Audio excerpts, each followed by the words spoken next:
es todo muy... Sí. Digo aquí que le des a modo de presentación. Y la pantalla, a ver qué pantalla graba. Sí, graba hasta aquí. O sea, todo lo que está así, yo sé que está grabando. Lo que te decía. Sí. Entonces, bueno, lo he presentado antes.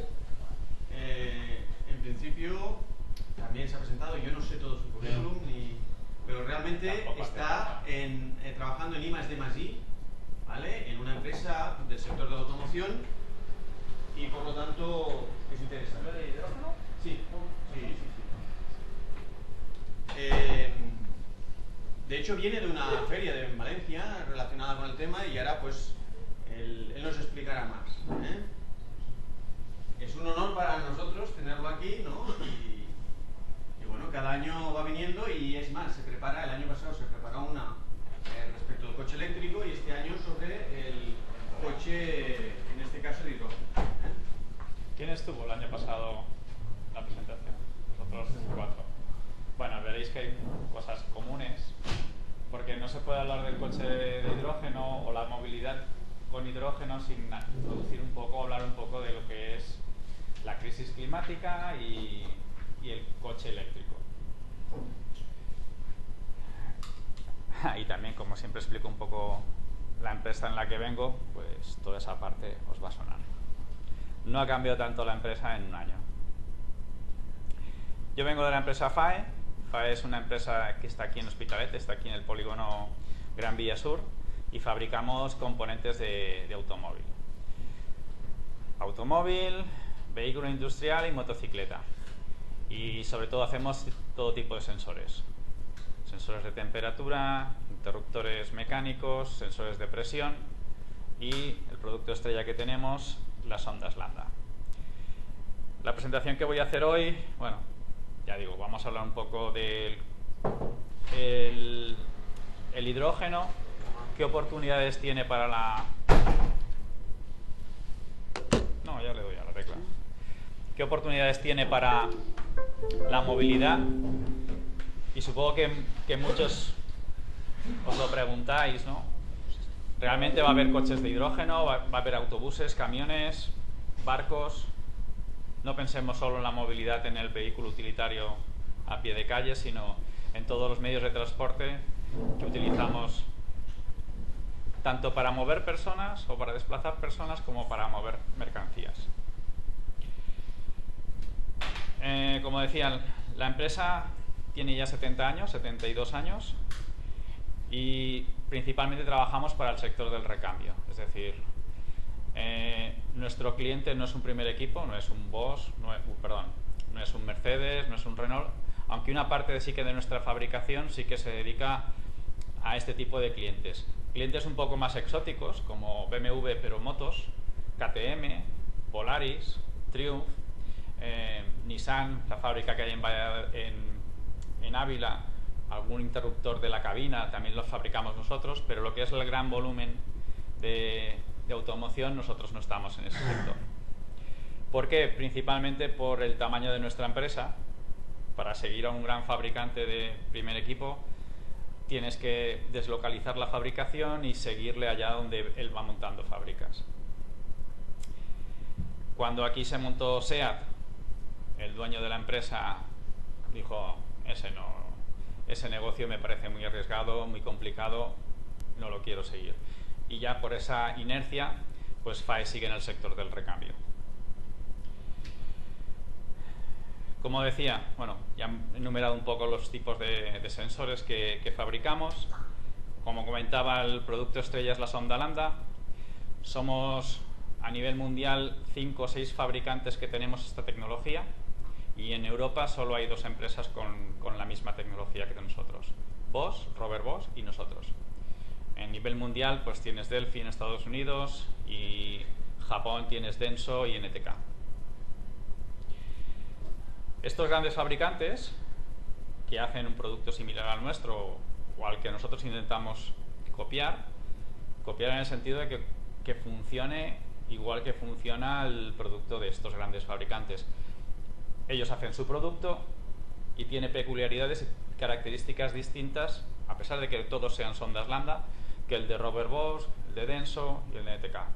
Cuando ellos van al recambio y solo tienen un 30, un 40% de ese recambio, nos contratan a nosotros para complementar su gama.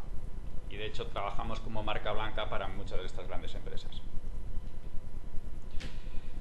Sensores de presión. Esto es un producto que ya incorpora electrónica. Si ves la mayor parte de nuestro producto, en la sonda Lambda hay mucha ciencia de materiales, por eso yo hice el doctorado en materiales o en nanotecnología, pero aquí sí que incorporamos electrónica y en este producto, incluso en los captadores de impulsos. Si venís del automóvil, pues ya sabéis para qué se usa. Todo tipo de giros, detección de una posición y velocidades de giro. También se decía sensores de temperatura, sensores de picado con un elemento piezoeléctrico que da una señal en el momento que tenemos vibraciones en la presión que detecta este material. Interruptores mecánicos y ya como cosas más exóticas y que la empresa desde hace unos años, ya con la entrada del departamento de I+D, intentó fomentar, pues era que nos saliéramos del sector de la automoción y participáramos en otro tipo de proyectos y en otro tipo de sectores. Y así como más destacable, pues nuestras sondas Lambda se utilizan para los hornos de cocción, para el control de la humedad dentro del horno. Estamos desarrollando pilas de combustible para la generación de hidrógeno, con lo cual ya veis que tenemos bastante relación, o sea, que lo que vengo a explicar tiene bastante relación con el futuro de nuestra empresa. Y el sistema de encendido de los cohetes Ariane, del motor secundario de los cohetes Ariane, es un elemento, esto no es un sensor, es un actuador que fabricamos en nuestra empresa. Con eso no nos ganamos la vida, pero los 30 o 40 sensores o actuadores que se venden al año, pues son los que están montando toda la serie de cohetes Ariane. ¿Por qué hemos venido a hablar del hidrógeno y qué oportunidades tiene en la movilidad? Por esto, ¿no? Porque el objetivo que tiene la sociedad o la humanidad en estos momentos es evitar esta crisis climática. Yo creo que nadie se lo plantea, o casi nadie se lo plantea, de que existe realmente un cambio climático en estos tiempos que lo ha provocado el hombre. Cambio climático que lo vemos en este incremento de temperaturas y más concretamente pues en este deshielo acelerado que tenemos de los polos y de todos los glaciares que están en las cordilleras montañosas, en estas temperaturas extremas y en estas sequías que estamos sufriendo y que incluso cuando llueve ya no llueve de esa manera paulatina que llovía hace unos años, sino que son lluvias torrenciales que provocan aún más desastres del tener la sequía. Además, esto provocará pues el crecimiento del nivel de los océanos, que ya veremos qué zonas limítrofes con los océanos o zonas costeras se salvan de este aumento del nivel de los mares. Y ya un poco lo estamos viendo. Esto al final dices, bueno, son cosas que pasan y no pasará nada, o nuestro verano será más caluroso. Eso seguramente nos afecte a la capacidad que tiene toda la humanidad de generar alimentos para todos nosotros.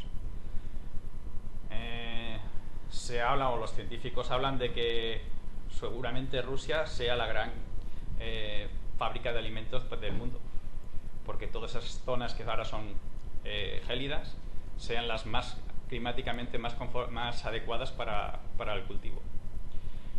Eso nosotros, en un país como el que vivimos, pues es terrible. Pensar que vivimos gran parte de la economía de la agricultura. Y ya no te digo el turismo. Si ya nos volvemos demasiado calurosos, a ver qué turistas quiere venir aquí. Aparte de esto que estamos viendo, pues qué es lo que han dicho los políticos o la Unión Europea y los acuerdos de París sobre la reducción de emisiones. Pues Europa sí que se ha puesto manos a la labor de conseguir que toda la Unión Europea climáticamente sea cero emisiones de CO2, ya que los científicos dicen, no tenemos por qué dudarlo, que el gran causante de este aumento de temperaturas son las emisiones de CO2. Algunos numeritos por tener un poco ideas globales, cómo ha aumentado las emisiones de CO2 en los últimos 60, 70, 80 años, y es espectacular el pensar lo que llegamos a estar emitiendo y que el planeta lo soporte. O esperar que estamos haciendo todo esto y que al planeta no le pase nada. Si miramos por países, pues vemos que China es el gran productor o el gran contaminante en emisiones de CO2, pero Europa no se queda corta, estamos en tercer lugar. Y si vemos también por personas, sorprende pues que China no es el de los países más contaminantes, y como cabía esperar, pues la mayor parte de países europeos son de los más contaminantes, Estados Unidos y Rusia. También va un poco en relación por el estilo de vida o el estilo que tenemos cada país de generar electricidad, porque por ejemplo Francia, aquí vemos que está un color un poquito más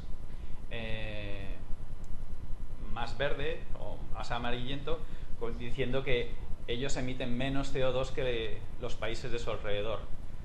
Y si pensamos en por qué es, pues seguramente la razón sea que ellos son grandes productores de energía nuclear. Quitan centrales térmicas, ponen energía nuclear. No sé qué es peor. Ya veremos al final todos esos residuos radioactivos, cómo nos afectan a todos en un futuro. Quizá nosotros no lo veamos, pero nuestros hijos seguramente sí. Si miramos las emisiones a qué corresponde, y tampoco me quiero extender mucho en cada porcentaje, lo que es el transporte, es un porcentaje muy alto. También puede cambiar esos porcentajes en función de los países por la misma razón. España, por ejemplo, tiene un porcentaje muy alto. ¿Por qué? Porque gran parte de la producción de energía eléctrica, es decir, que la energía que se consume en la industria, que consumimos todos, proviene de energías renovables. Entonces, las emisiones, el porcentaje de emisiones de CO2 lo tenemos en el transporte, y también por el modelo de transporte que tenemos. En países de Europa se usa mucho más el tren, que en emisiones es mucho más neutro. En cambio, en España se utiliza mucho más el transporte por carretera, de mercancías, aunque a lo mejor pensemos, no, pues no nos movemos tanto personas, no hay tanto movimiento, pero sí mucho de mercancías. Viendo estos gráficos dices, bueno, pues hay que atacar todos los sectores. Sí. ¿Se está haciendo y desde la Unión Europea se hacen cosas? Sí. También se ataca el tema del transporte. Si vemos dentro de lo que es el queso del transporte, cómo se divide en funciones de los diferentes sistemas de transporte, pues vemos que el coche, el que cada uno de nosotros utilicemos el coche, pues eso al final supone un gran impacto en las emisiones de CO2. Coche, camiones, y al final, si te fijas, dices, hombre, pues el barco, con todos los barcos que surcan los mares, pues el porcentaje no es muy alto. Es relativamente muy poco, o sea que es un transporte bastante eficiente. Con todo y con eso, también se están metiendo con las emisiones de los barcos. Si miramos cada uno de estos sectores, la contaminación que corresponde a cada uno de los pasajeros, el avión es el más contaminante por pasajero, pero después vuelve a surgir las emisiones de los vehículos de transporte por carretera. Y al final los más eficientes vuelven a ser el tren y el barco. Si el coche y todo el transporte por carretera es una parte importante de lo que hay que atacar o hay que reducir emisiones, ya todo el mundo sabe, o a todo el mundo se le ha dicho, que la electrificación del parque automovilístico pues es la solución que ven nuestras autoridades. Que después se pueda conseguir o no se pueda conseguir, o técnicamente tenga algunas barreras que incluso alguno pensemos pues, es inviable. Puede ser, pero hoy en día, si queremos quitar el CO2, dejar de quemar combustibles fósiles y que movernos de otra forma es electrificándolo.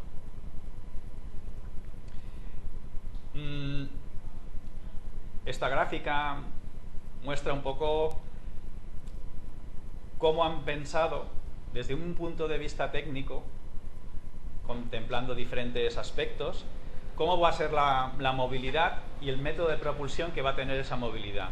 Y vemos que para transporte ligero, el que va a dominar es el coche eléctrico o es el vehículo eléctrico.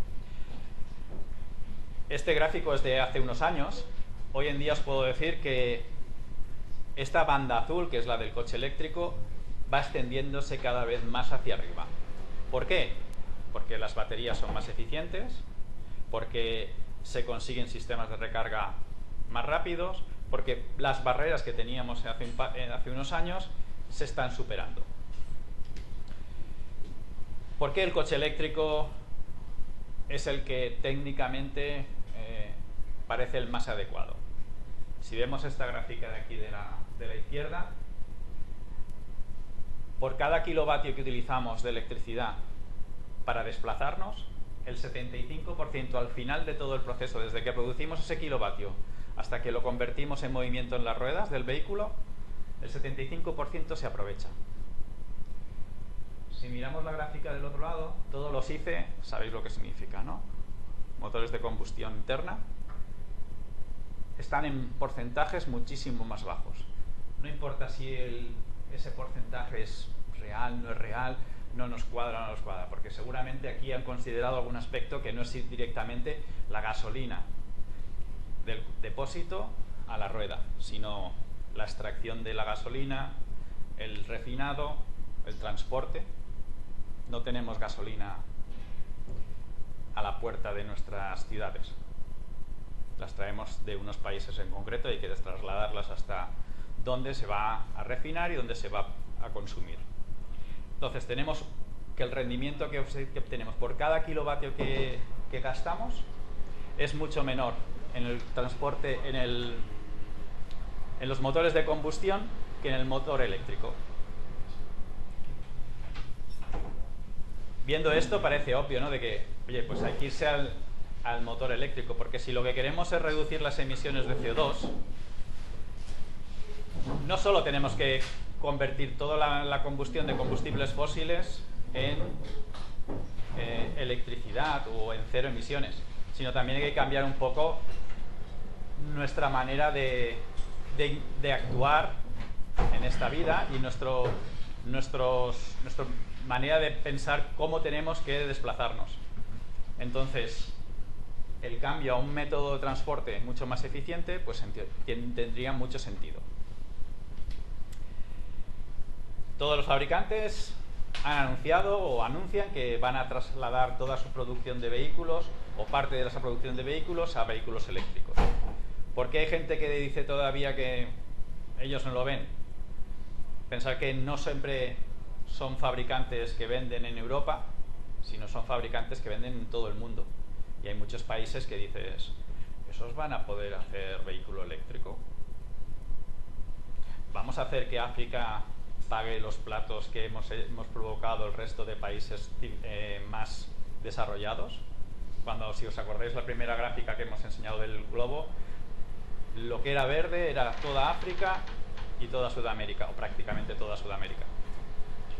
Entonces, en esos países es difícil que la electrificación llegue al mismo ritmo que va a llegar en el resto de países civilizados. Por lo tanto, es normal que haya marcas que digan, no, yo destinaré una parte a la electrificación, pero yo voy a seguir haciendo motores de combustión porque parte de mi mercado me va a consumir motores de combustión y no lo vamos a evitar.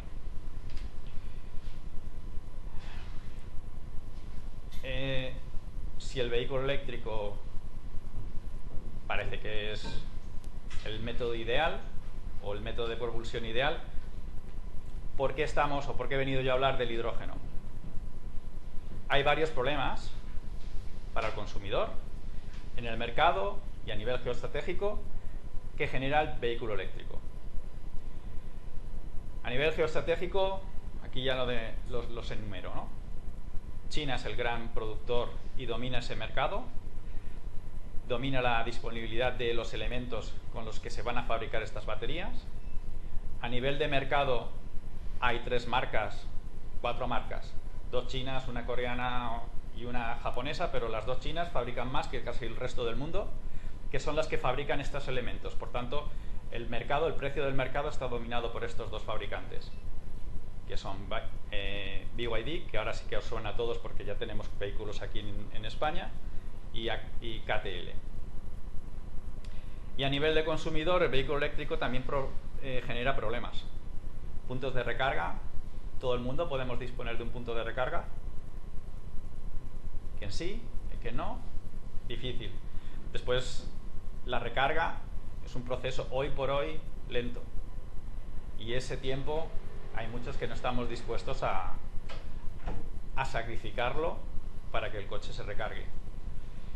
Y después, un problema que también no es obvio, que no es nada desdeñable, que es el precio del vehículo eléctrico.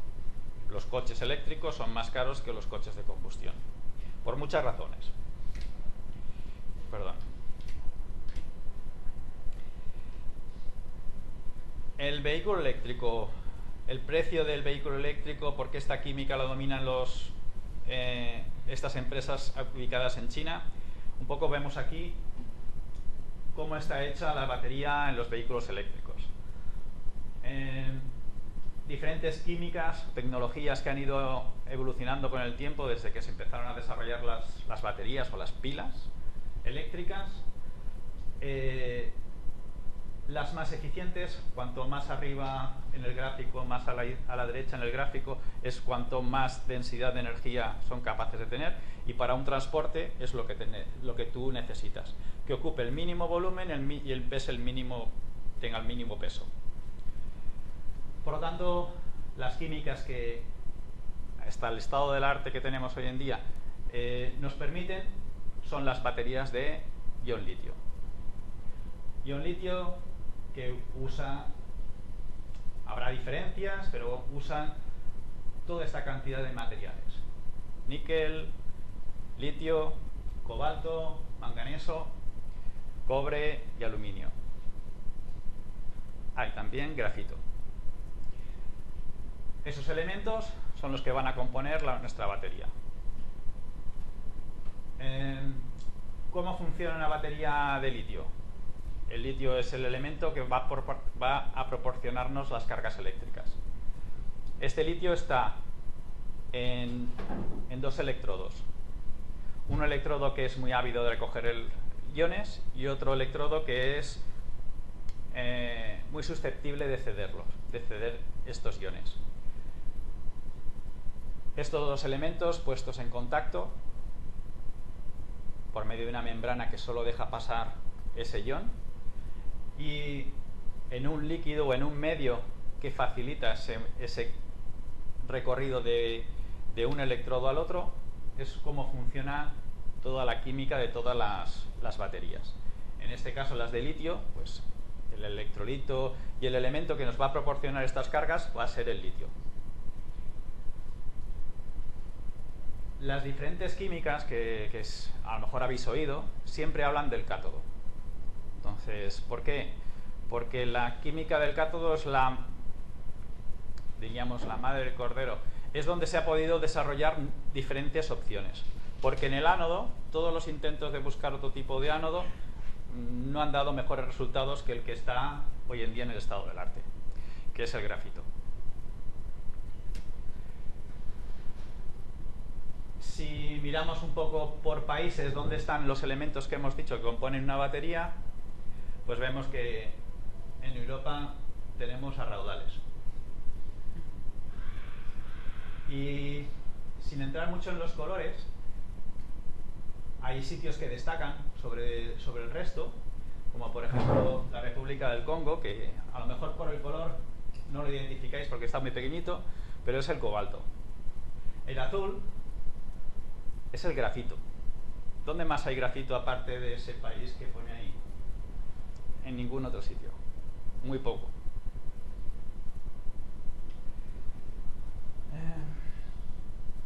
Si miramos el desglose del coste de una batería, para ver, bueno, dónde está el valor añadido cuando estamos comprando una batería. El 50% es el coste de los materiales. Es decir, que se investigue en desarrollar nuevas químicas es importante para reducir el coste. ¿Por qué? Porque si sustituimos materiales caros por otros materiales más baratos, vamos a afectar mucho al coste final de la batería. Otra parte, el 25%, es la fabricación. El 12% es la fabricación del ánodo, el 7% es la fabricación del cátodo. No, el 25% es la fabricación del cátodo, el 12% del ánodo, 7% del electrolito, y así va bajando. Entonces tenemos que el cátodo, la fabricación del cátodo es de lo más caro, y los materiales son la parte más importante del coste, del desglose del coste de la batería.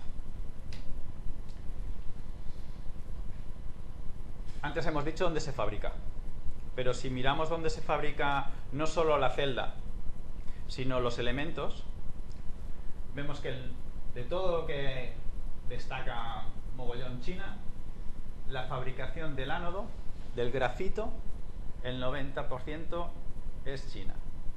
Por tanto, todo el grafito proviene de China. Todos los ánodos provienen de China. Cátodos podrán tener otros países de sus desarrollos, y aquí un poco se habla de que, bueno, para el 2027 Alemania fabricará un 6%, Estados Unidos un 10% de las celdas, es igual, las fabricarán. Pero los ánodos los van a comprar en China. Otro de los problemas que hemos dicho que tienen las baterías es el proceso de recarga. Eso hace unos años se veía como algo que nadie se va a esperar 2 horas en una gasolinera que se le recargue el coche. No, tómate un café, sí, un café y ¿qué más? Hoy en día ya existen supercargadores de 250 kilovatios y ya se están desarrollando de 500 kilovatios. El problema de estos supercargadores es el no dañar la batería y ya también el cargador. ¿Por qué dañarla? Porque esas corrientes tan altas generan un incremento de temperatura brutal en la batería. Entonces la gestión de esas temperaturas es fundamental para evitar que se dañen las baterías. Y después otro problema es que para tener muchos supercargadores, para que todo el mundo carguemos rápido, ¿dónde vamos a sacar toda esa electricidad? Estamos hablando de 250 kilovatios hora. A lo mejor para un coche he pensado, no hace falta tanto. Pero ¿y un camión? ¿O un vehículo de estos del Ayuntamiento de Barcelona? ¿Un autobús? ¿Sabéis cuánto tiene de baterías un autobús? Bueno, los autobuses urbanos... No. Está en 400, 500 kilovatios hora. Sí. Pero imagínate que tienes que cargar cada noche una flota de 400 autobuses. Y que no se estropee la subestación. Si no, mañana todos andando al trabajo.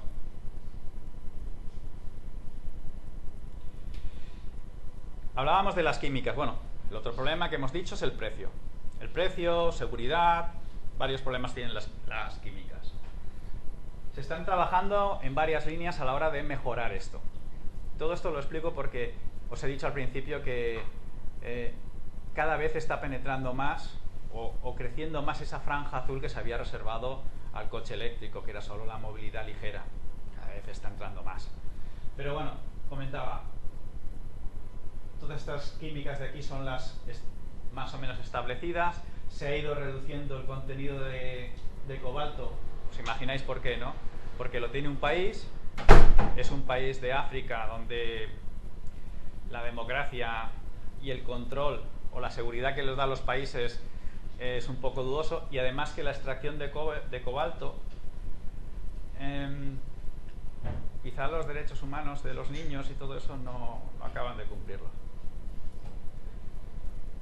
El níquel es un material caro, pero si queríamos reducir el cobalto, pues había que incrementarlo.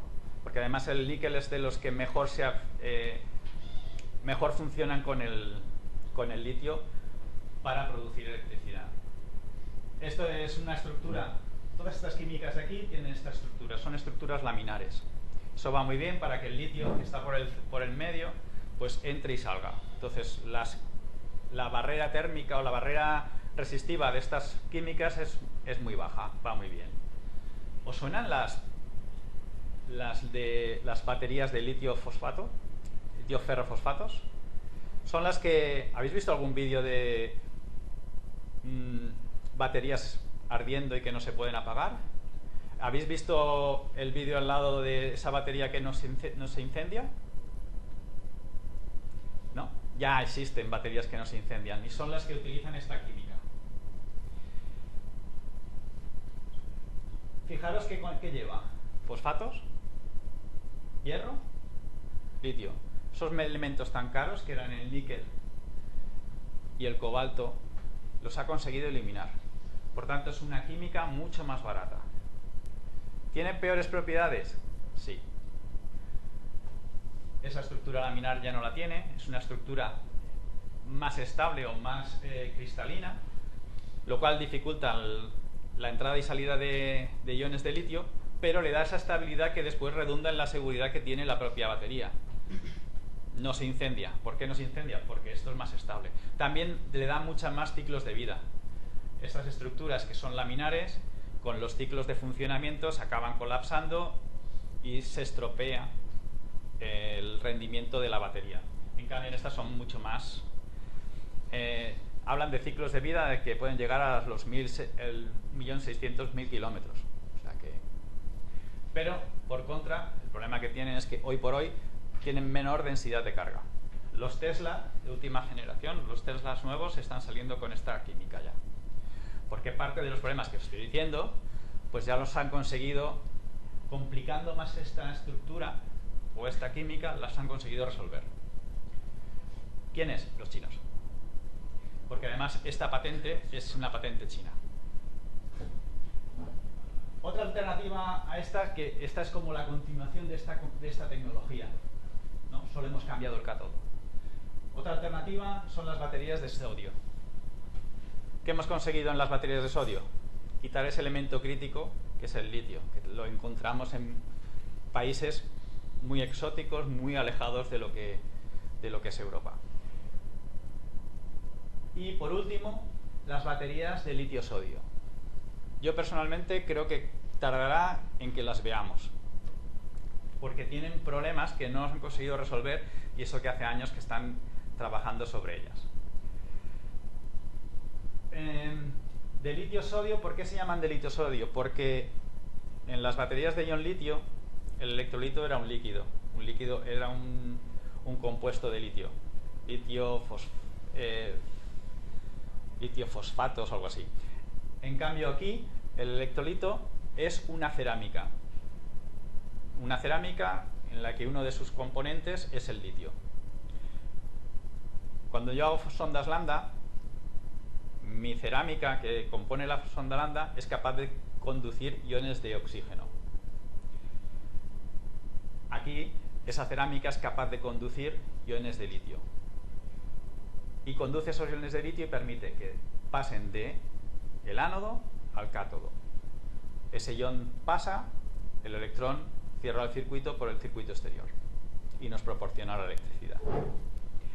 Ya te digo, tienen unos problemas que llevan años trabajando y no han conseguido acabar de resolver. Entonces yo veo difícil, porque además yo que fabrico cerámicas sé que un proceso cerámico es más caro.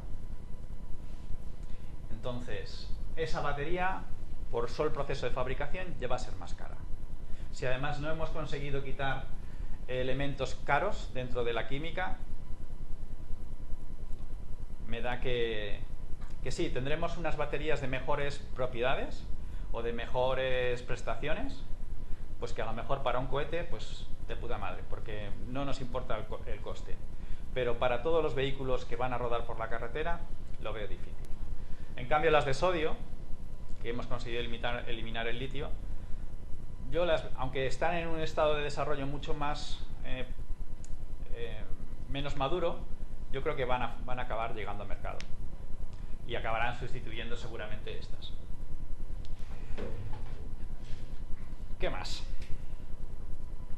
Bueno, ahora os he dicho que las baterías, pues, o los vehículos eléctricos es lo que va a funcionar. Vamos a hacer algunos números sobre el hidrógeno, las baterías, los coches de combustión, ¿vale? Para empezar, vamos a decir cuáles son las tecnologías que tenemos de hidrógeno. Las pilas de combustible de hidrógeno, ¿os suenan? ¿Os conocéis? Después explicamos un poco. Y por último, podemos coger el hidrógeno y meterlo en un motor de combustión, quemarlo. ¿Vale? ¿Sí? Toyota, supongo que te refieres al Mirai. Bueno, los intentos que han estado haciendo... Porque motores de combustión de hidrógeno lo han hecho muchos, ¿eh? Toyota, Honda... Sí, no, pero fueron los que probaron con el Toyota Corolla. Sí. Por el circuito Fuji o con la asesora para ver rendimientos y demás. Sí. Ahora explicaremos cómo no va a llegar a mercado eso. Bueno, es mi opinión, ¿eh? Sí, sí, sí. Tú sabes, ¿no? No, a ver, yo sé lo que sé, y lo que estudio, y lo que veo en mi laboratorio cuando hago cosas, pero bueno. Pila de combustible. Sí que me interesa un poco explicar cómo es una pila de combustible. Elementos. Tenemos un motor eléctrico, una batería. Entonces, me ibas a explicar un coche de hidrógeno y me estás explicando un coche eléctrico. Sí. Un coche de pila de combustible es un coche eléctrico. El método de propulsión va a ser un motor eléctrico. Vamos a tener una batería que va a ser la que va a proporcionar la electricidad a ese motor eléctrico. Ahora, la diferencia va a ser en que para recargar esa batería no vamos a esperarnos a llegar a casa, sino que la vamos a ir recargando mientras está en funcionamiento el vehículo. ¿Cómo? Consumiendo o generando electricidad a partir de hidrógeno. ¿Cómo? A través de la pila de combustible. Entonces, ¿qué va a tener de extra nuestro coche? Unos tanques de hidrógeno y un stack o un apilamiento de celdas en este caso las celdas son celdas PEM, Polymeric Exchange Membrane, membranas poliméricas de intercambio de hidrógeno. Esta es un poco la estructura, donde tenemos unas placas bipolares. Este dibujo corresponde más a lo que sería una celda estacionaria. En las placas bipolares en las celdas estacionarias suelen ser de grafito. En cambio, en los vehículos vehículos de transporte, esta es una lámina de acero inoxidable recubierta de algún tipo de protección para que no se oxide cuando esté trabajando con el hidrógeno. Una capa difusora que permitirá entrar el hidrógeno, un electrodo que será en el que reaccione ese hidrógeno, reaccione con el oxígeno y se disocie en el otro electrodo. Y una membrana que va a hacer que solo pase los iones de hidrógeno. El hidrógeno es súper pequeño.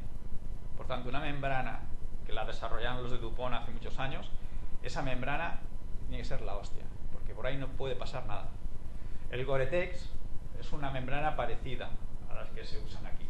O sea que el Gore-Tex no deja pasar la gota de agua y cualquier otro tejido que usamos o membrana que usamos, entra la humedad. Incluso en muchos plásticos, que pensamos que eso es no transpirable, entra la humedad.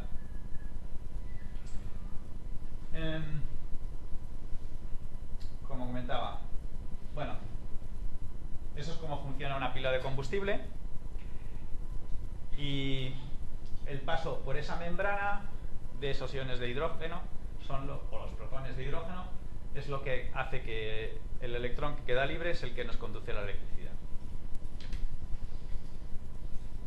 Pero bueno, pensemos en un vehículo ligero. El maletero, aquí pongo el maletero, lo que es un depósito de hidrógeno, una batería, cómo cambian las dimensiones, cómo cambian las formas en estos nuevos. Pensemos que un maletero, el de un utilitario normal, un Polo, son 200 litros, 250 litros de maletero. Todo eso, ¿eh? Porque ahora hablaremos de números, entonces es importante que tengáis la idea. Pero y un sedán, pues estará en unos 500.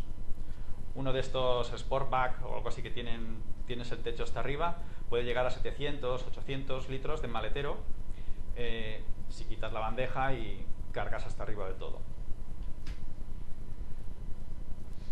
Para ver lo que necesitamos de espacio y qué capacidad, hemos de pensar en la energía que proporciona cada kilogramo o cada litro del combustible que utilicemos.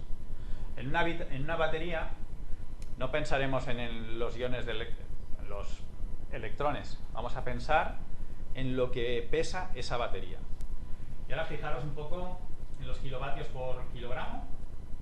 Gasolina, gasóleo, metano, son combustibles que hoy en día ya tenemos, el gas natural. Las baterías de litio, el hidrógeno, metanol y amoníaco. Y ahora os explicaré por qué estos dos combustibles también. Si os fijáis, bueno, pues todos los combustibles que hoy en día estamos utilizando están en más o menos el mismo orden de magnitud hasta que llegamos a las de litio. Pero no decíamos que eran tan densas.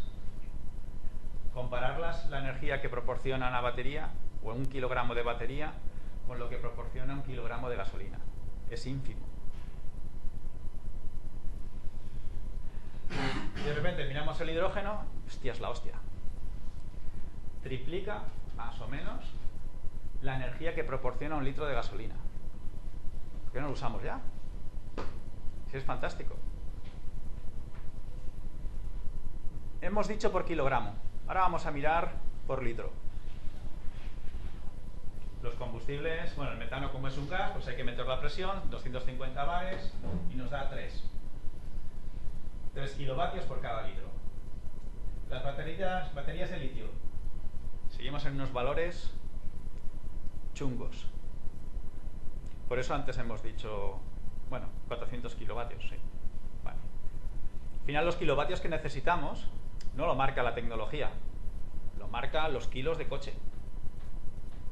Cuanto más pese el coche, pues más kilovatios necesitas para que se mueva, independientemente de tu combustible. Tu combustible o tu sistema de propulsión pues va a tener un coeficiente de eficacia que va a condicionar cuánto más combustible tienes que poner. Cuanto menos eficiente sea, pues más litros. Los coches americanos de hace años que tragaban, pues llevaban depósitos más grandes porque es que si no.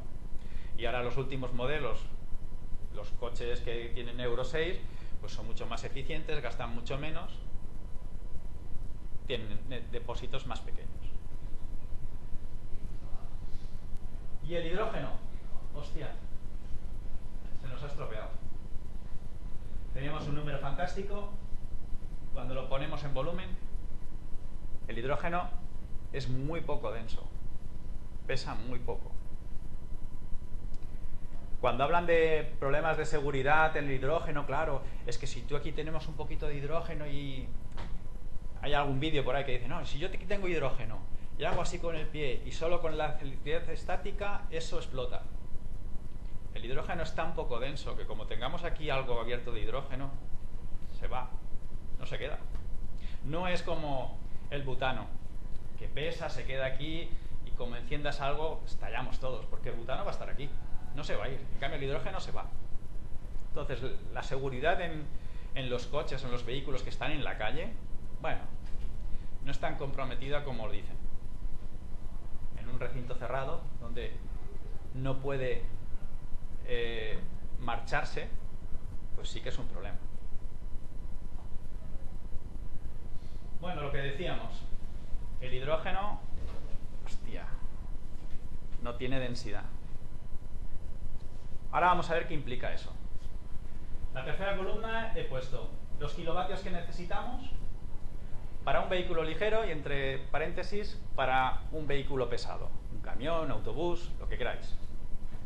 Y no os toméis, el sedán será diferente de lo que sea un coche pequeñito y el Porsche seguro que será otro número.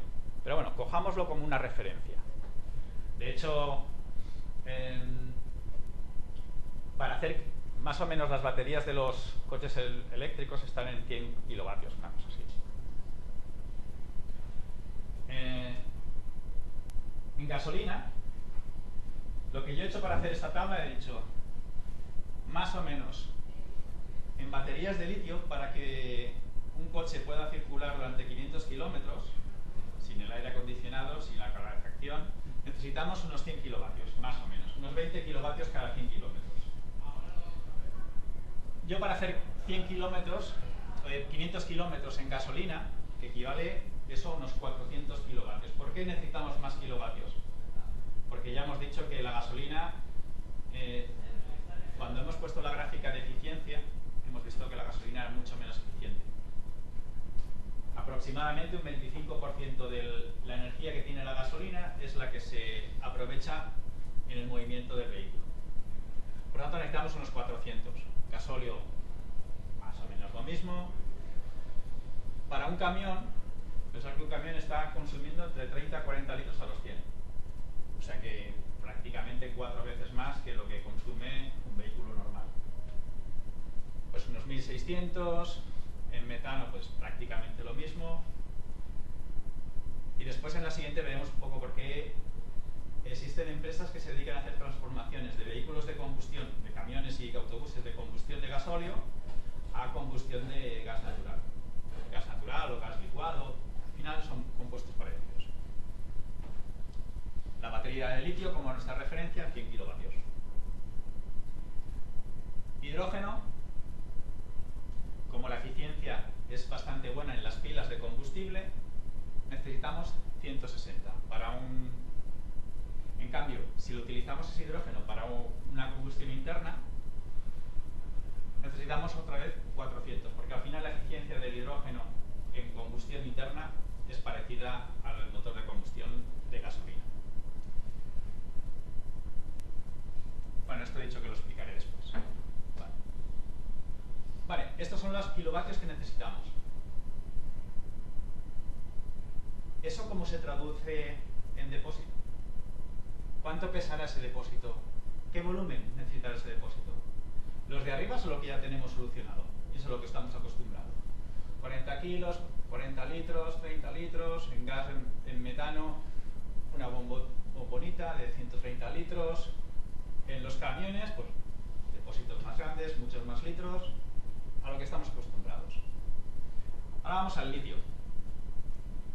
Un coche de una autonomía de unos 500 kilómetros, que no es una maravilla, 700 kilos vamos a tener en clínica.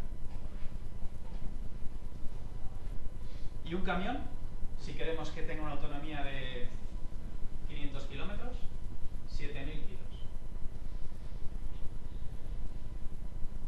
Antes ha dicho Alejandro que yo he estado en la feria. Estaba Renault con sus camiones que venden eléctricos. Les ponen solo 3 toneladas de baterías. Dices, entonces tú te has equivocado. No, porque solo hacen autonomías de 250 kilómetros. Su objetivo, su mercado es camiones que van y vuelven el mismo día y hacen un transporte regional. Un área metropolitana, que dices, ¿y les interesa? Hombre, si el legislador me prohíbe entrar con el camión de gasoil, con el camión eléctrico no me va a poner pegas. Entonces, puede tener sentido en ese tipo de transporte. Pero también, ellos también piensan, no, eso que sea, el cargador lo tenga en su base.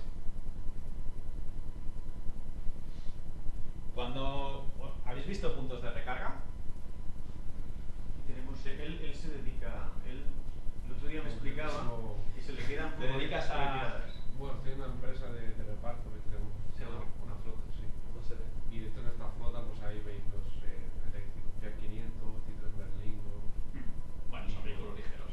Sí, y usamos puntos de carga rápida y de carga... Que los tenéis en Seúl. No. Los usáis fuera. Los de carga rápida están fuera. Usamos Vale. puntos de Repsol, de Iberdrola. Perdona.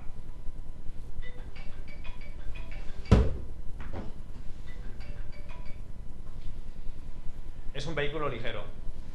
Sí, son Tú si piensas en esos puntos de recarga, si cabe un camión.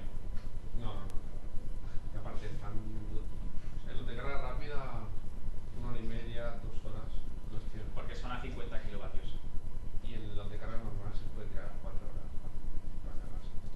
que para que un camión sea una carga rápida, tienen que ser 250 kilovatios, o si no, de carga No, rápida. De todas maneras, los puntos de recarga, tal y como se están diseñando, son para vehículo ligero. No vas a encontrar ninguna gasolinera que tenga los puntos de recarga con una explanada suficientemente grande como para que un camión pueda maniobrar, o un tráiler. Los de Repsol sí que creo que son 200 kilovatios. Sí. Creo que sí. Puede ser. Dices, mira, ahí podría cargar yo mi camión. Sin la marquesina no chocará con la cabina. Imposible. Bueno, ese es un problema que tienen los camiones y los vehículos eléctricos de gran tonelaje. Pero bueno, ya decimos, 700 kilos de batería, un coche, 7000 kilos, un camión. ¿Pensáis que los camiones de largo recorrido, cuánto les va a costar esta química o esta batería? Autobuses de Barcelona tiene los dos tipos. Tiene vehículo eléctrico, 400 kilos o 400 kilovatios de batería. Y ahora sabéis que han comprado autobuses de hidrógeno, ¿verdad? El autobús de hidrógeno que ha comprado, la batería es de 40 kilos. Una décima parte. Y el range extender o la capacidad que le da de hacer muchos más kilómetros es la pila de combustible que monta. Pero solo con 40 kilovatios, una décima parte. Bueno, vamos a ver el hidrógeno. En kilos es una maravilla.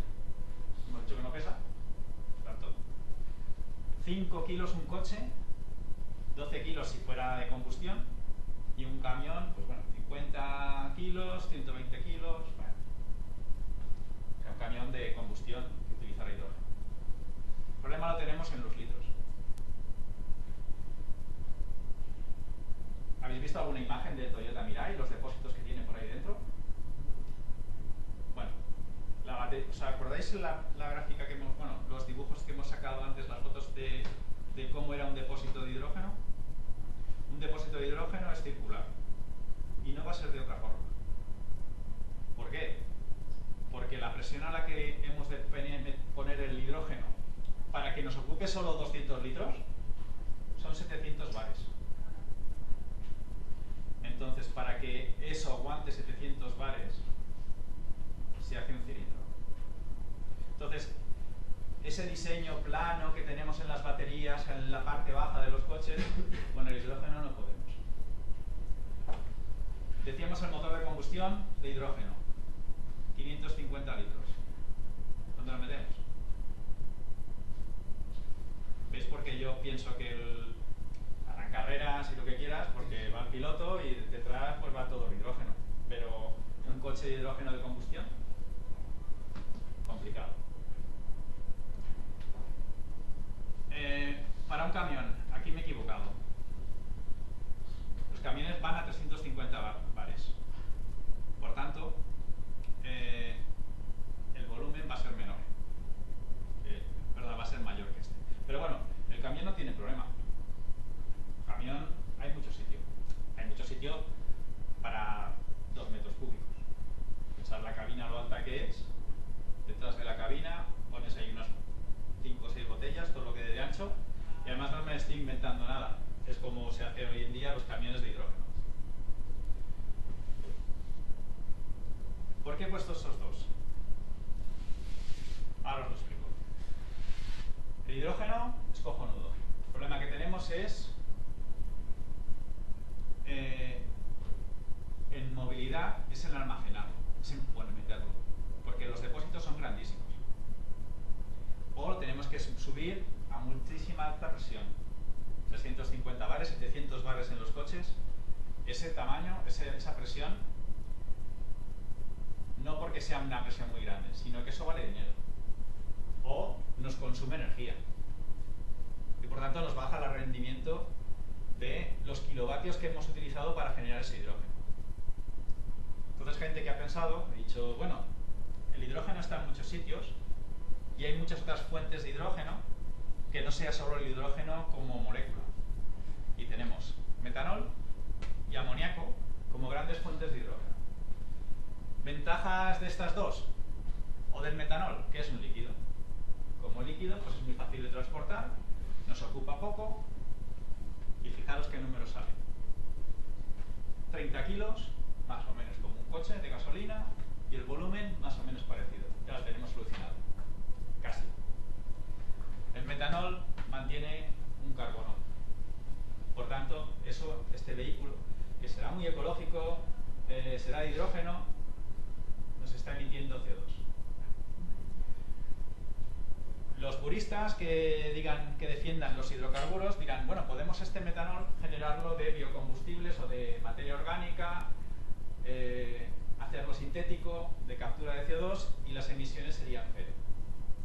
Sí, hasta que llegues al Ayuntamiento de Barcelona y te diga, no, en mi ciudad yo no quiero nada que emita CO2. Ni CO2, ni NOx, ni CO2. Entonces, es una solución para algún tipo de transporte, pero quizá para el vehículo ligero no creo. El amoníaco, por contra, también volvemos a hablar de niveles parecidos al metanol y hemos quitado el carbono de la ecuación. Por tanto, hay mucha gente que cree que es el combustible del futuro.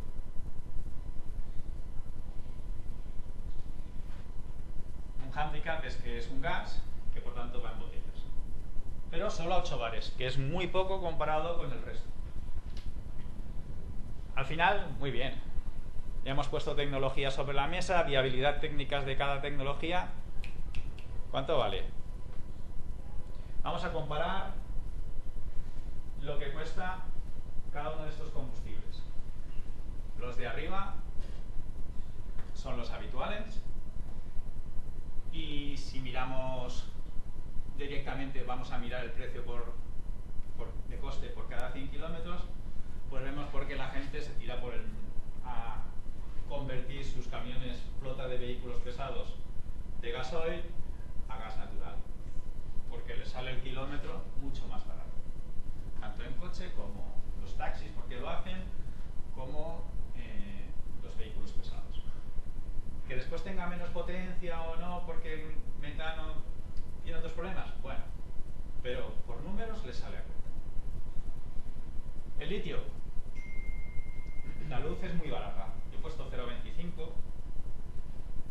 Es muy barata y también muy volátil, ¿eh? O sea, el precio de la luz, hoy puedes decir esto y mañana ese otro. También le pasa esto, ¿eh? O sea, que dices, no, es que ese número no lo creo, ¿no? El 1,6. Depende de qué país, ¿no? Al final, había de poner unos números.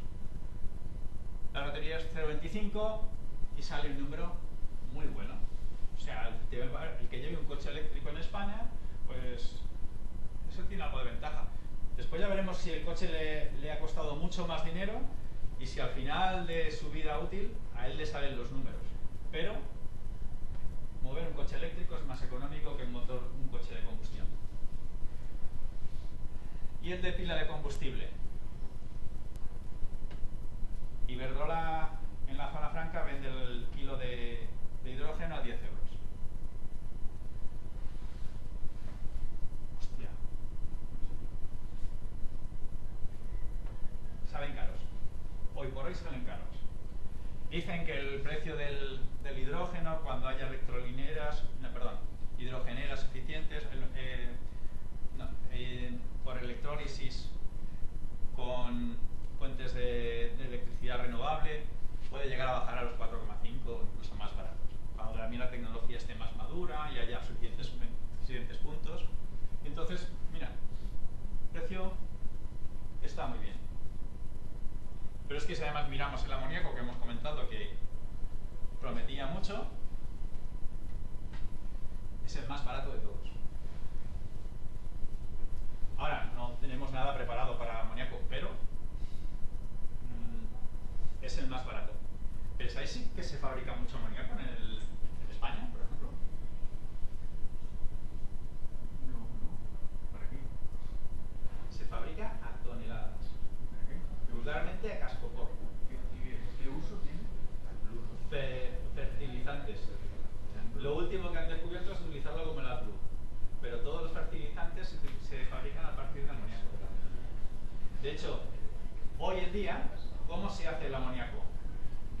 Coges gas natural, haces reformado de gas natural, emites CO2, coges hidrógeno de ese reformado, coges nitrógeno de la atmósfera, lo combinas y tienes amoníaco.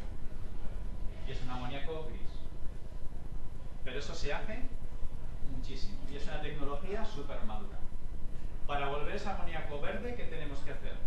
En lugar de sacar el hidrógeno del gas natural, sacarlo de un electrolizador.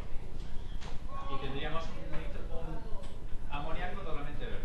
Subiría el precio. Sí, este precio ya no sería. Por eso lo he puesto en azul, ¿eh? Porque este sería lo que podrías decir que es un combustible azul.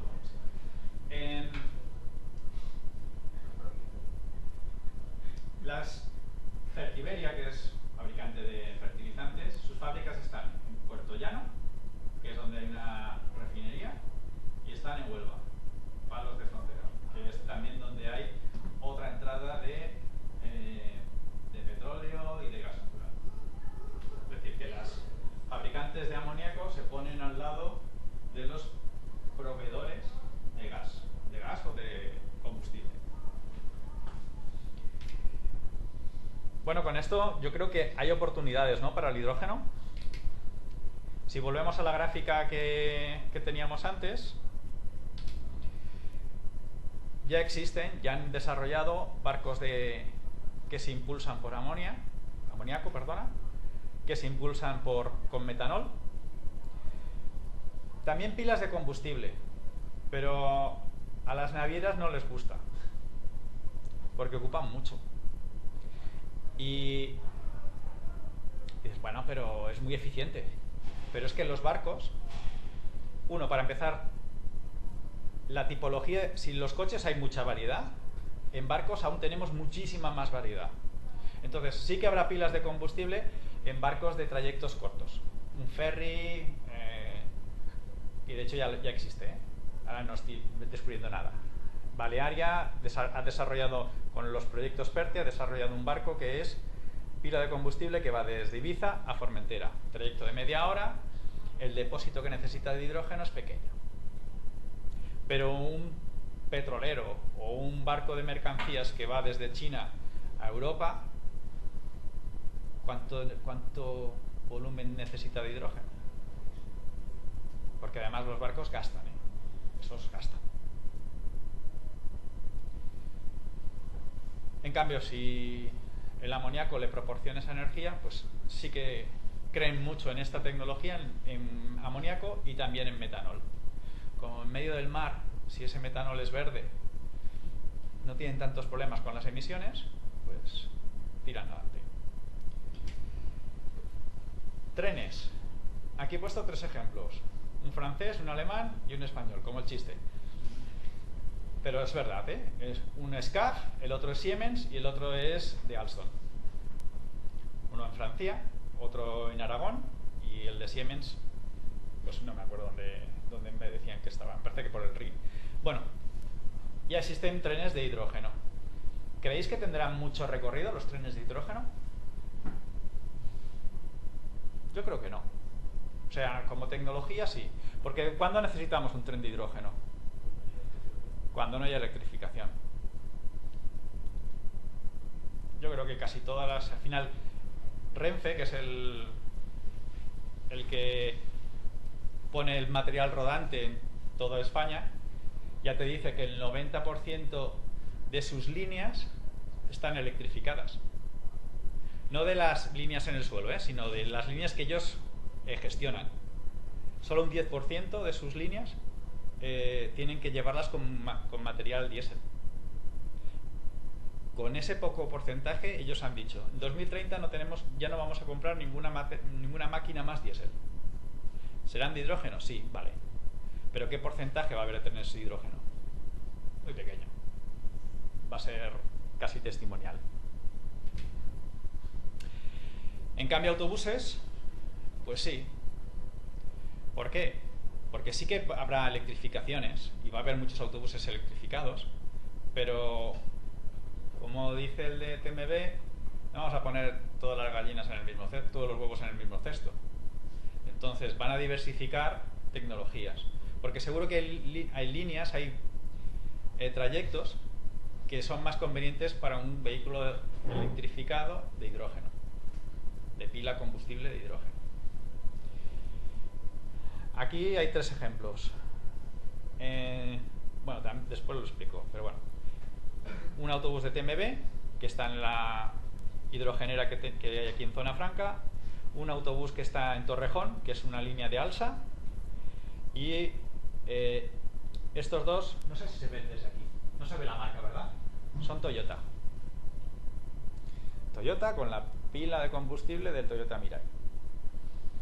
Y como esto es Toyota, pues Iveco, que es el tercer autobús, ha dicho hay que desarrollarlo y también ha desarrollado su pila de combustible. Como ellos no tenían, ¿qué han hecho?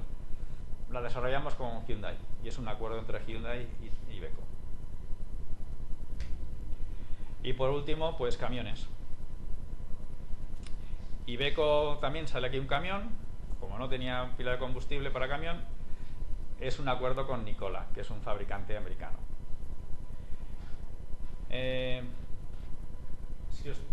No sé si se puede llegar a ver, pero bueno, veis aquí esta parte negra, esta parte de aquí azul y toda esta parte de detrás. Ahí es donde están ubicando los depósitos de hidrógeno. Y es una solución que lo están haciendo en todas. Igual que en el autobús, los depósitos se ponen en el techo, al fin y al cabo no pesan, no te van a afectar a la estabilidad, solo son un volumen. No como si fueran baterías. Si fueran batería y la pones en el techo, la primera curva se va. En vehículos pesados de largo recorrido, donde se nos vaya de madre los kilos de batería, pues se van a poner este tipo de soluciones. ¿De acuerdo? Bueno, pues hemos dicho, les he puesto ejemplos de otros medios de transporte, ejemplos de coches. Ya está la tecnología. ¿Por qué no los tenemos? ¿Qué está pasando? ¿Qué falta? Aparte del precio, ¿eh? O sea, el autobús de TMB cuesta 160.000 euros más que el autobús convencional. Aparte del precio, ¿qué falta? Falta tener hidrógeno disponible. Cuando hablábamos de la electricidad siempre te dicen no hay problema, electricidad tenemos, es cuestión de ponerlos y poner un punto, eso es rápido. Pero hacer hidrógeno, y no vamos a trasladar el problema de quemar combustible en el coche a quemar combustible para producir hidrógeno. O sea, el hidrógeno gris no nos sirve, tiene que ser hidrógeno verde, producido a través de electrolizadores, que cogen el agua, lo disocian y producen hidrógeno y oxígeno. Separan el hidrógeno del oxígeno. Las pilas PEM, que son las que se montan en los coches, son capaces de funcionar al revés y pueden producir hidrógeno. Las PEM, las soft sobre todo, y también las alcalinas. Hemos dicho, ¿no? El problema es que para la movilidad es que no hay puntos de recarga. Y también, otra realidad, sí que decimos que se está produciendo toneladas de hidrógeno cada día, pero es hidrógeno gris. Si queremos hacer una movilidad verde, ecológica, no podemos coger ese hidrógeno. Hay que hacer, ya no solo poner puntos de recarga, sino producir hidrógeno verde, que tampoco hay. ¿Por qué no hay? Antes se lo ha dicho, ¿no? Creo que lo has dicho tú. Es mucho más caro el hidrógeno verde que el hidrógeno que coges del reformado, el hidrógeno gris. Dos ejemplos de negocios o modelos de negocio que están saliendo a partir de esta nueva economía. MMM, que es un fabricante de tubería de coches para motores de combustión, que está aquí en Molins de Rey y ha dicho, ostras, mi negocio puede que se vaya a la mierda. Porque si se acaban los motores de combustión, yo que solo hago tubos para el motor de combustión, pues ahora han montado una fábrica o han montado un negocio que es el reformador de metano para generar hidrógeno gris en sitios donde no sea posible llevar el hidrógeno verde. Pero como si ya tienes vehículos de hidrógeno, tienes desarrollado todo eso, coches eléctricos, porque puedes coger ese hidrógeno y después convertirlo en electricidad. O sea que puedes alimentar tanto coches eléctricos como coches de hidrógeno. Donde no puedas llevar el hidrógeno verde, pues ellos han planteado este negocio de fabricar hidrógeno.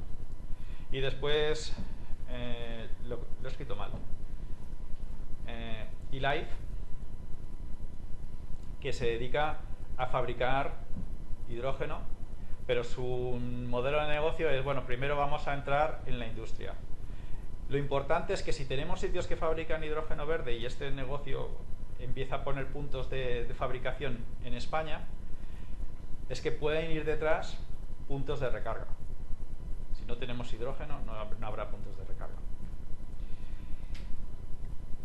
En España, con todo este boom del hidrógeno movido por Europa, pues han salido, podríamos decir como setas, pero cada comunidad quiere tener su valle del hidrógeno.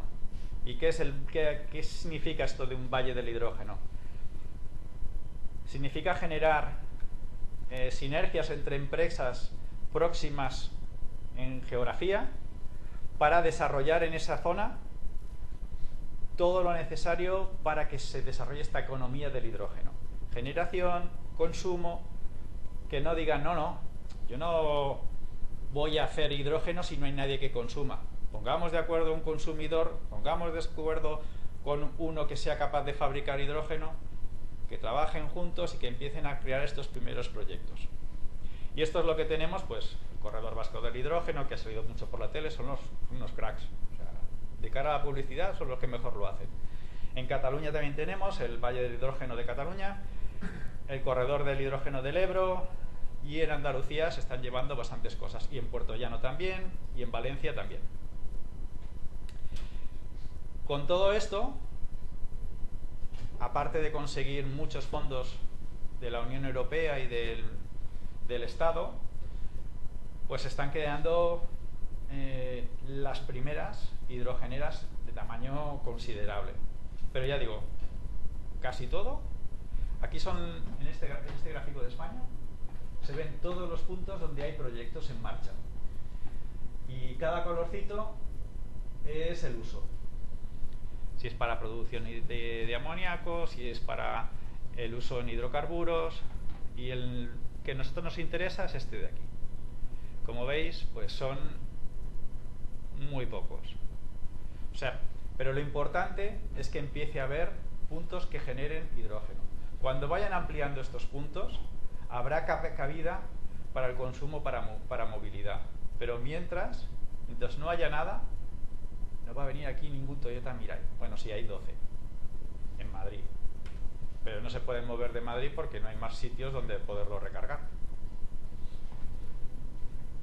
Aquí he puesto unos ejemplos de estos proyectos que hay, ¿no? Y fijaros que unos cuantos son de producción de amoníaco, pero para Fertiberia, ¿eh? No piensan en movilidad, sino piensan en sus fertilizantes. Y hidrogeneras que hay en marcha en España hoy en día. No hay más, ¿eh? La de Barcelona, que es la única que fabrica in situ el hidrógeno. ¿El resto qué hace? Pues trae botellas. Va un tráiler con unas cuantas botellas y las pone en el sitio. Las botellas llegan a 200 bares y en ese sitio lo que hacen es subir la de presión a 1000 bares en Madrid para poderlo suministrar a 700, y en el resto la suben hasta 350 bares. ¿Y qué tenemos? Pues tenemos la de Huesca, Puerto Llano, que es la primera que se hizo, y en el puerto de Valencia están haciendo ahora una. Y esto es todo lo que os quería explicar sobre el hidrógeno y las posibilidades que yo le veo y el futuro que yo le veo. No sé si tenéis alguna pregunta, si queréis que debatamos un poco, lo dejo en vuestras manos. ¿Cuánto tiempo crees que llevará la transformación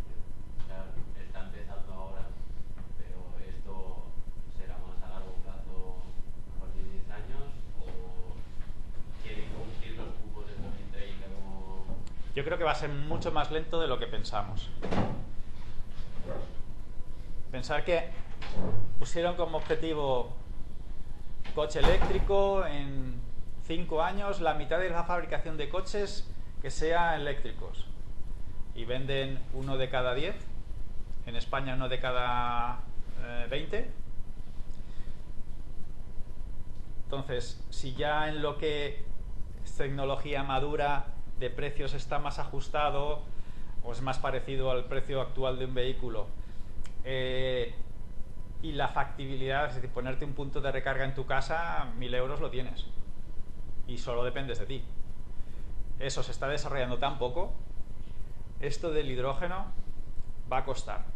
Lo que yo sí que estoy bastante no sorprendido, sino que ves que sí que va a tirar para adelante, porque hace a lo mejor 2 años o 3 decías, es que nadie va a poner un punto de recarga de hidrógeno porque no hay coches y nadie va a tirar el dinero.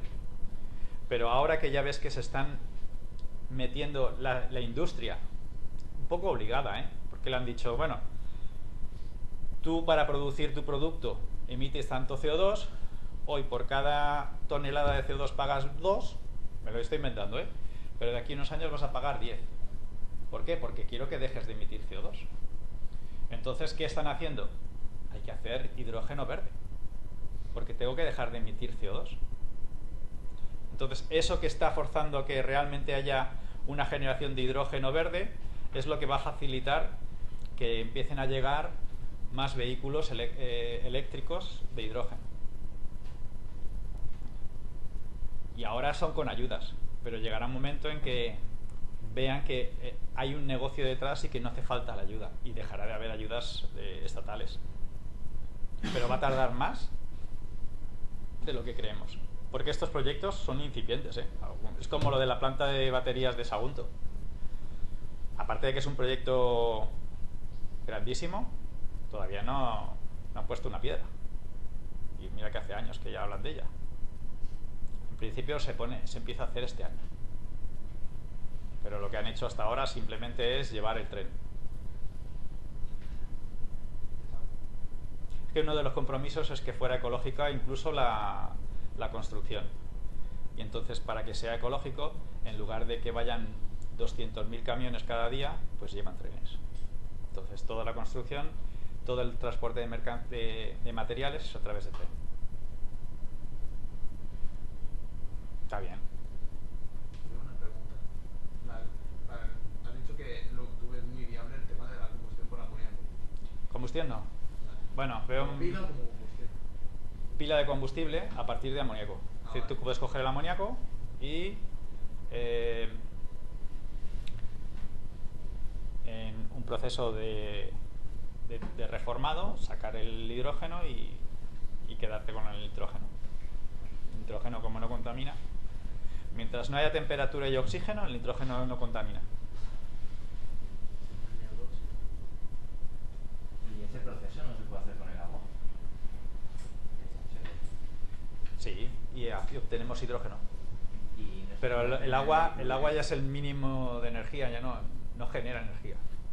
No tiene energía. Es que ya está. Fíjate que siempre que hablamos de energía es un proceso de combustión o de oxidación. El agua ya está. Con el agua lo que se hace es eso, generas el hidrógeno, pero bueno, para conseguir 33 kilovatios o 33 kilovatios por cada kilo, a lo mejor has gastado unos 40 kilovatios de electricidad para producir ese hidrógeno, ese kilo de hidrógeno. Depende de la tecnología. Las PEM las electrólisis de PEM están en el 65% de eficiencia. Las de soft, que son las que intentamos desarrollar en nuestra empresa, estamos en el 85%, y las alcalinas están en el 45-50%. O sea que para hacer 33 kilovatios necesitas 66. ¿En la zona franca cómo lo hacen? ¿A partir de qué? No lo sé exactamente. Sé que Iberdrola tenía un acuerdo con una empresa de electrolizadores franceses. Yo creo que son alcalinas. No te lo puedo decir porque no entrado. No es del agua, a partir del agua. Sí, no se sí, produce. sí, ¿Ah, a partir sí, sí. del agua? Es que si no, no es verde. Vale. O sea, fuentes de hidrógeno. Agua, hidrocarburos. Los hidrocarburos no son cero emisiones, lo único es agua. Dime. Y la creación de amoníaco verde a través de la electrólisis con el agua y utilizarlo en el sector de la industria, Sí, seguro. ¿es más eficiente o...? El tema es, ¿por qué el amoníaco es interesante en la movilidad? Porque el transportarlo es barato, no te ocupa y la relación de densidad energética es bastante razonable. En la industria, tú puedes fabricar, donde necesitas el hidrógeno, lo puedes fabricar. No necesitas transformarlo en nitrógeno, en amoníaco, para llevarlo a donde lo va a consumir. ¿Me explico? Sí. Hoy en día la industria ya usa hidrógeno y utiliza botellas de hidrógeno. No se complica en pasarlo a amoníaco para poderlo llevar más cómodamente. No es un problema. ¿Las botellas de qué material son? Porque si van arriba en un autobús tienen que ser de material... Los depósitos de hidrógeno ¿Sí? son un compuesto entre aluminio, plástico y fibra de carbono. Son ligeras. Son muy ligeras, sí. Y Bueno, lo el que depósito lleva de dentro gasolina es también- más ligero, que solo plástico y ya está. Pero no penséis en un depósito de acero, no. Son depósitos de Las fibra de que van carbono. detrás de los camiones tampoco. ¿Las? Son las que ponen, las botellas que ponen detrás de la cabina Sí, del camión, sí, sí. también son ligeras. Sí. Pero me refiero, sobre todo hablo de ligera, no por el envase. El envase es más ligero, Ya. obviamente. Pero contenido. el contenido es que no pesa. A eso me refiero. Incluso de fibra de vidrio, hay de fibra de carbono, son más caras. Sí. El depósito es mucho más caro. Pero son seguros. O sea, mucha gente, o hace unos años se hablaba, no, es que claro, llevas ahí algo que puede explotar. Se le hace los mismos test a un Toyota Mirai que a un Toyota Mirai de gasolina, a un Toyota Corolla. Si en la misma colisión explotara, no saldría al mercado. Y a los depósitos igual. O sea, ya no solo el vehículo, sino el depósito. Digas. ¿Crees que son realistas las indicaciones europeas de fabricantes térmicos? Yo creo que no se cumplirá. Porque todo va mucho más lento de lo que ellos tenían como objetivo. Y si lo imponen, van a dejar por el camino mucha gente. Mucha gente se va a tener que conformar con transporte público. Yo no creo que en el 35 dejarán coches que combustionen combustibles sintéticos o biocombustibles. Que va a ser más caro, va a ser caro. O sea, no te lo van a... El precio de la gasolina que tenemos hoy, en el futuro no existirá. Porque si no, todas estas otras tecnologías nunca van a entrar. ¿Cuánto vale el litro de aceite? ¿Cuánto vale el litro de gasolina? Si te lo pudieras beber, ¿comprarías aceite? Entonces, mientras sea tan barato, no entra ninguna otra tecnología, es que es imposible. La Unión Europea no había prohibido los combustiones con combustibles sintéticos. Porque también. No, ya ha dejado la puerta abierta. Es que los alemanes están presionando mucho, Porsche y BMW para eso. Bueno, pero una cosa es Porsche, No, sí. o sea, Porsche, Ferrari, Lamborghini, No, eso es otro tema. coches de super alta gama de combustión interna no van a dejar de hacerse, porque será el capricho de alguien. Y si el litro de gasolina, por impuestos, por emisiones, por lo que tú quieras, vale 200 euros el litro, pues lo van a pagar, porque se lo van a poder permitir. Pero ya han dejado la puerta abierta pero también porque, y ya no has dicho Volkswagen. Volkswagen ha hecho la gran apuesta por el coche eléctrico y se la está pegando. Ya. Era ese punto, fíjate.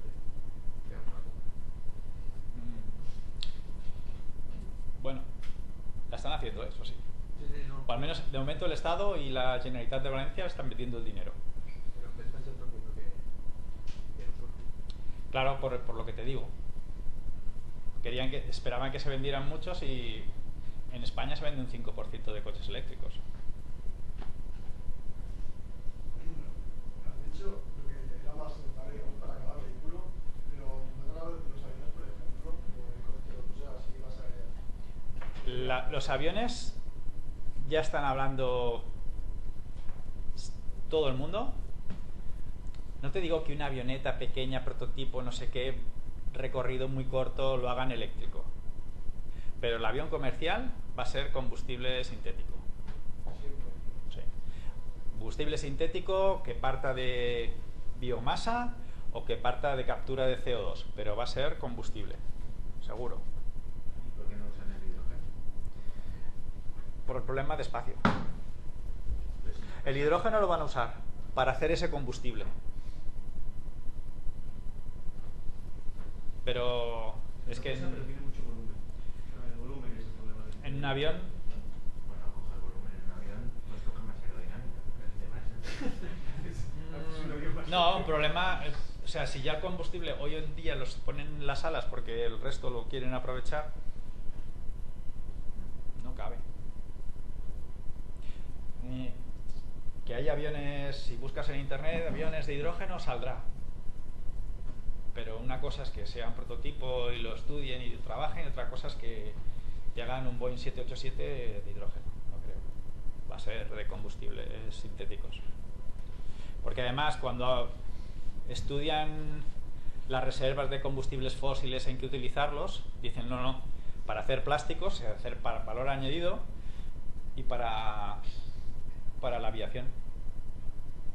O sea, son cuando se vaya a acabar la gasolina, o sea, el petróleo, se va a destinar a esas dos cosas. Que,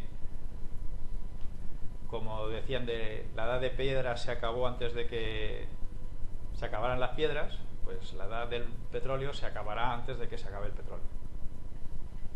Pero, bueno, la estamos finiquitando nosotros ahora mismo.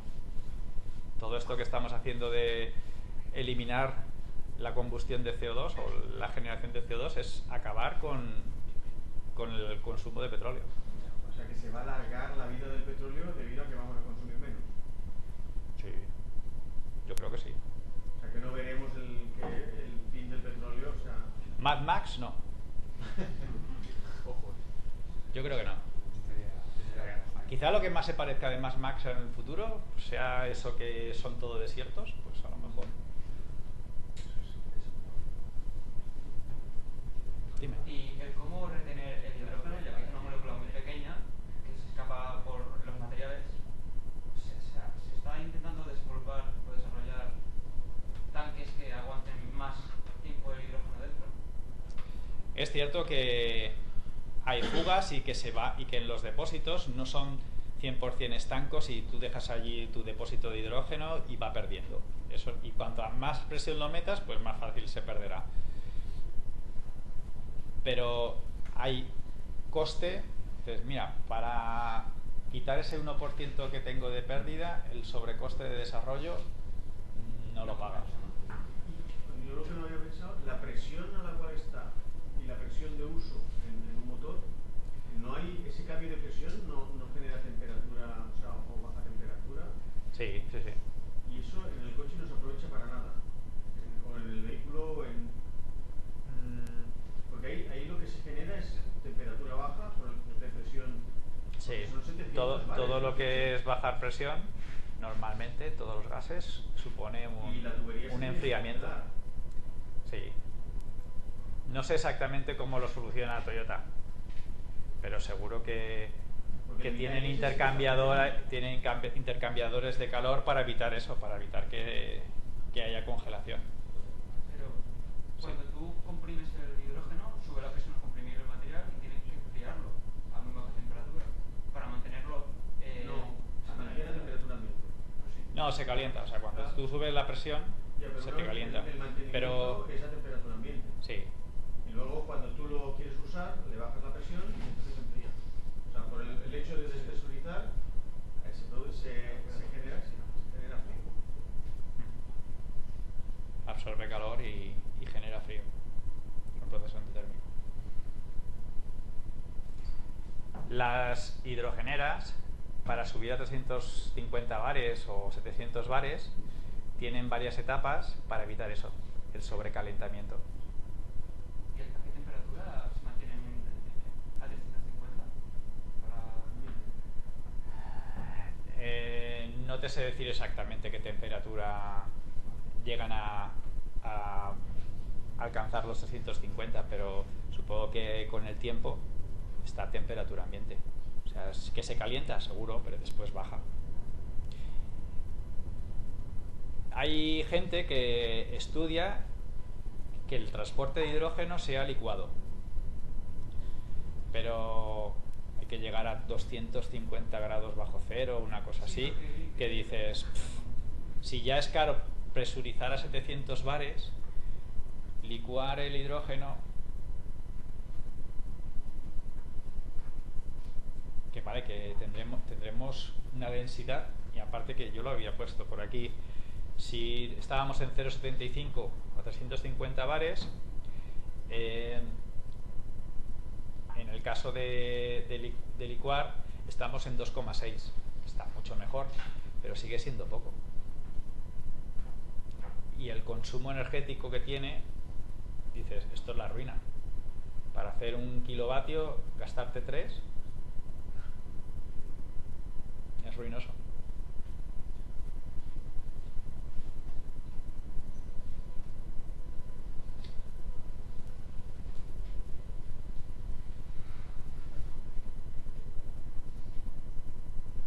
¿Alguna otra duda? ¿Pregunta? Yo les explico en el ciclo que doy, o sea, en el ciclo de diseño explico materiales. Entonces, de hecho, vemos la tabla periódica y vemos que el hidrógeno es el que tiene el peso atómico más pequeño y de hecho es la molécula más pequeña. Es decir, el problema yo veo que tal y como lo estás planteando y las dificultades que hay, es que no lo acabo de ver. Es decir, sí que lo quieren poner, pero no es viable económicamente. Y al final, todos lo que buscamos es un precio, algo que nos podamos permitir. Entonces, es decir, por mucho que los gobiernos lo quieran promover, si económicamente no es viable, no sé. La electricidad quizás sí. La electricidad sí que es viable porque es lo que decía. Yo no digo que no vaya a ser más barato mover un camión de larga distancia con hidrógeno que si lo hubiéramos hecho de baterías, pero es que la inversión en un camión de baterías para poder hacer 1000 kilómetros cada día o 1200 kilómetros cada día, o llevas carga o llevas baterías, escoge. Y otra pregunta que me hago es, cuando se hace un diseño de algo, se prevé cómo se va a desballestar o se va a desguazar, ¿no? Es decir, cuando tú diseñas algo, un producto, te obligan a hacer el ciclo de vida final, ¿no? Sí. Por ejemplo, en tema de baterías, está claro cómo se van a reutilizar los componentes. Se van a enviar a China todas. No es una broma. Europa ha dicho, claro, si no tenemos el níquel, no tenemos el cobalto, no tenemos el litio, no tenemos nada, cuando las traigamos todas nos los quedamos y lo usamos para un segundo ciclo. Pero los chinos ya han sido más listos. Ya han pactado que yo cuando te venda a ti las baterías, yo te las voy a comprar. Y ya han pactado precios de compra de las baterías usadas. Con lo cual, si ahora tú dices, voy a montar mi fábrica para recuperar, no te las van a vender porque ya está pactado que se devuelva a China. Ya las han pagado ellos. Y otra pregunta que me hago es, oye, grafeno, ¿no? El grafito, ¿no? Grafito. El grafito. ¿por qué solo está en China? Si realmente es carbono, ¿no? Sí, pero la calidad de grafito, que tampoco entiendo mucho exactamente la diferencia entre los diferentes grafitos, pero la calidad de grafito que se está utilizando para conseguir eso, la principal mina donde se obtiene está en China. O sea, al final sabes que carbones hay muchos, ¿no? Hulla, lignito, no sé qué, tal. Pues antracita, pues la que es tiene las mejores propiedades para pila de combustible están en China. Y el cobalto, como has dicho, solo se saca del Congo, ¿no? ¿Era? Sí. O sea, no hay cobalto, no hay prospección de cobalto. ¿El litio de dónde se saca? A lo mejor lo descubren, yo que sé. ¿El litio, No han mirado 2 kilómetros para abajo en algún sitio y sale, ¿no? ¿El litio en Chile o dónde era el litio? Chile, Argentina. Ahí hay litio. Sí. Pero Australia tiene mucho litio. Pero ya el litio no se ve como una amenaza de... Ya han encontrado suficiente litio por todos sitios, ahora que lo han buscado. Antes no se buscaba. ¿Litio para qué? No sirve para nada. Ahora que lo han encontrado utilidad, pues ya, y la han empezado a buscar, han encontrado en muchos sitios. Lo que pasa que el año pasado lo expliqué, este año dices, voy a explicar lo mismo. Para hacer toda la movilidad eléctrica tenemos que hacer, si ahora hay 4 fábricas o 4 minas, hay que llegar a 30 o a 48 minas, depende del elemento. Hay que multiplicar por 4, por 5, incluso por 10 el número de minas de extracción de mineral para poder fabricar todas las baterías que serán necesarias en el futuro. No es lo mismo hacer baterías para smartphones, que son unos gramitos, que hacer baterías para 100 millones de coches, que son los que se fabrican cada año. A 700 kilos por coche. Mineral en la tierra, más o menos ahí. Si después acabamos recuperándolo, vale. Pero no hay minas. No está puesta la mina ahí. Se sabe que hay, pero no está todavía la extracción preparada.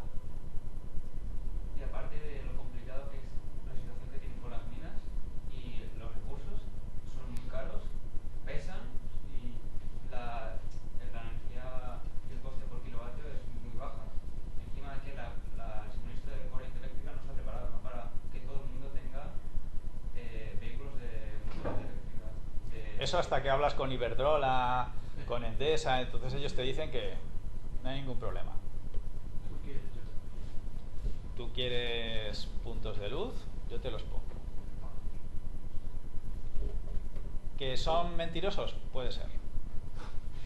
Puede ser. O sea, tú miras los números y dices 400 autobuses, 400 kilovatios cada noche, son muchos megavatios. Tú al final en tu casa tienes 3 kilovatios y no los consumes, excepto cuando picos.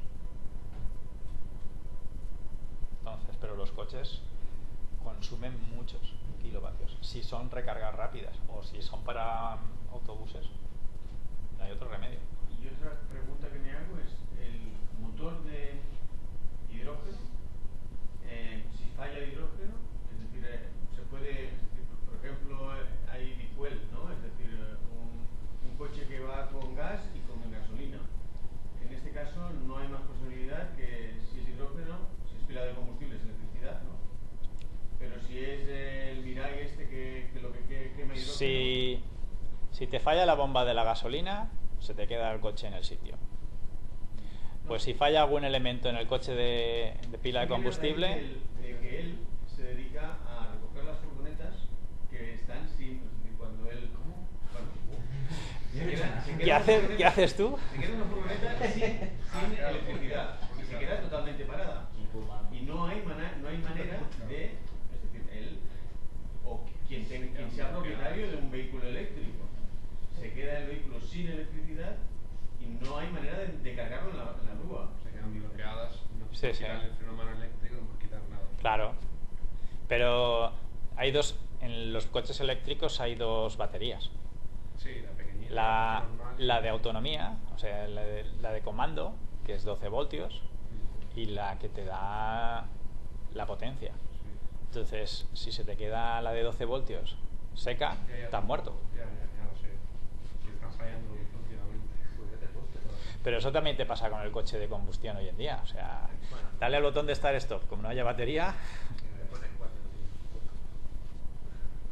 Al de Start Stop no arranca de ninguna forma. Y además ese también tiene el freno de mano eléctrónico. O sea que... Sí. Hoy en día, bueno, yo vi alguna noticia, pero no sé si está en el proyecto, de que los coches funcionen vía carga solar. No es viable. Aparte de carreras universitarias y de centros tecnológicos, no es viable.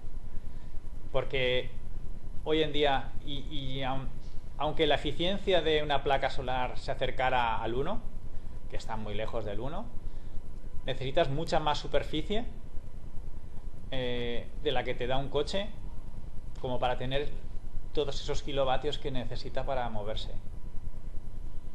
Como sistema de ayuda, recarga, no recarga de la movilidad, sino recarga de otros sistemas, puede ser, pero yo no lo veo.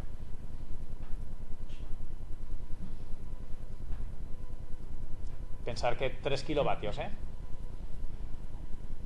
para hacer 3 kilovatios de luz hemos llenado un tejado. Son más o menos 12 metros cuadrados, no, 8 por 12 metros, son unos 80 metros cuadrados, no, 40 metros cuadrados de superficie para hacer 3 kilovatios.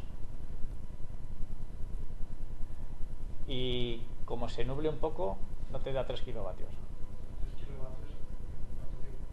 3 kilovatios hora.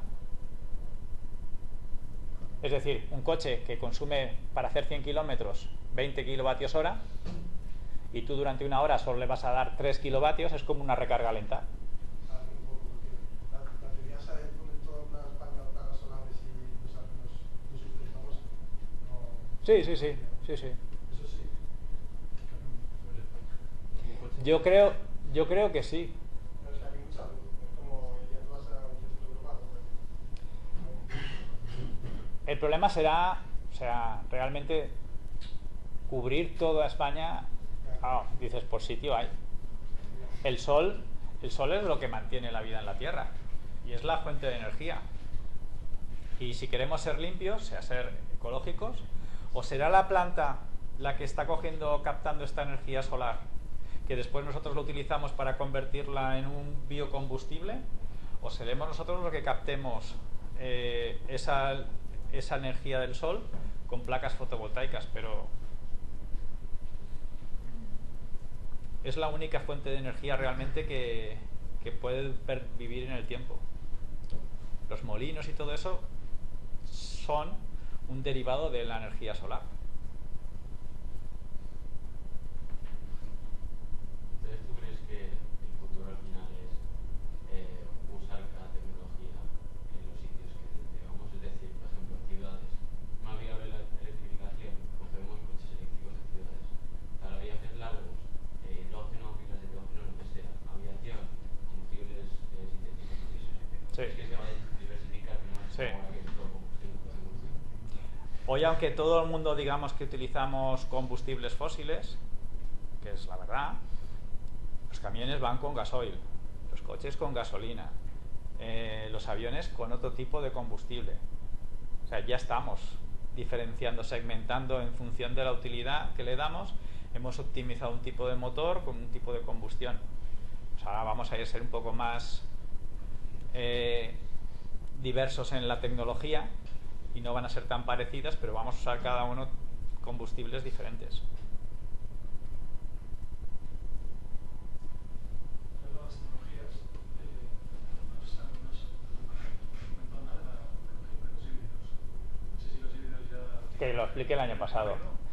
Por los híbridos, pues, es decir, si los térmicos ya no, los híbridos claro que también consumen emisiones, pero que no está la sociedad preparada para quitarlo todo de la mañana, ¿no?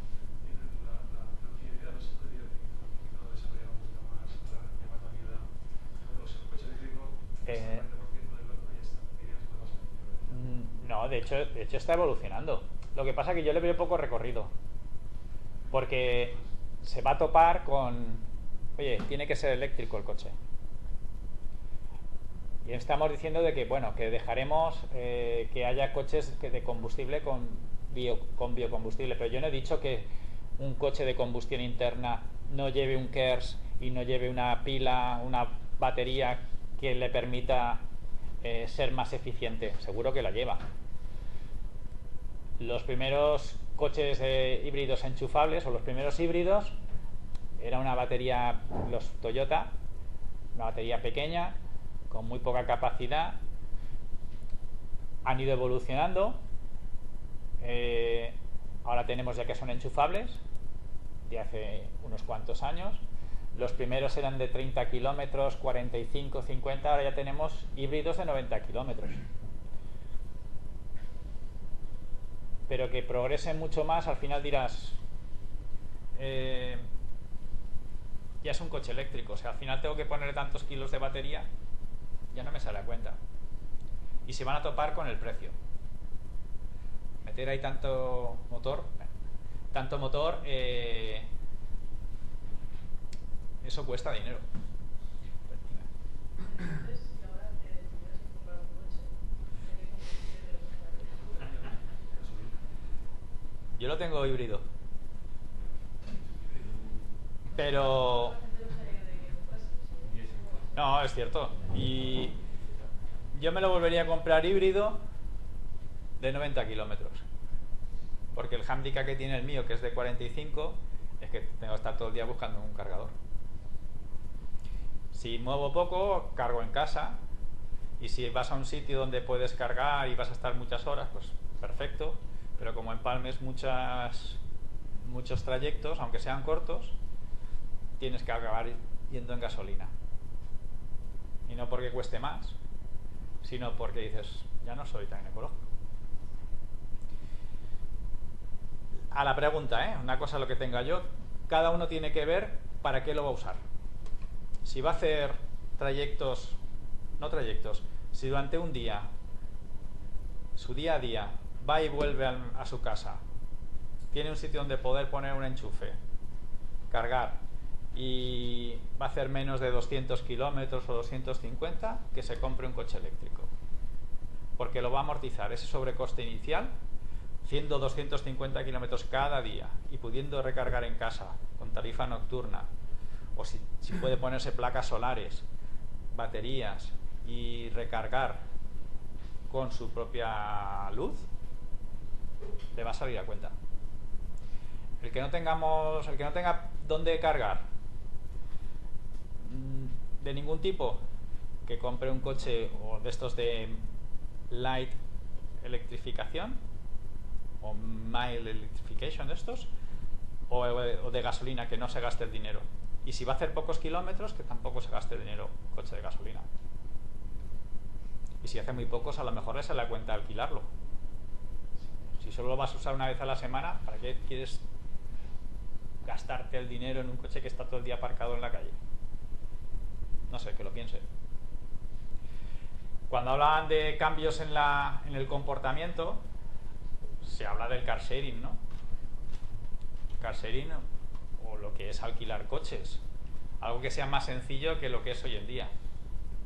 Pero bueno, ya lo van simplificando. O sea, al poder tener un coche y cogerlo rápido, no tener que estar media hora haciendo cola, pues claro, eso en principio de vacaciones lo aguantas cuando te vas a Mallorca, pero y no te queda otro remedio. Pero cuando estás, si lo quieres hacer cada fin de semana o un día, dices, tío, esto no.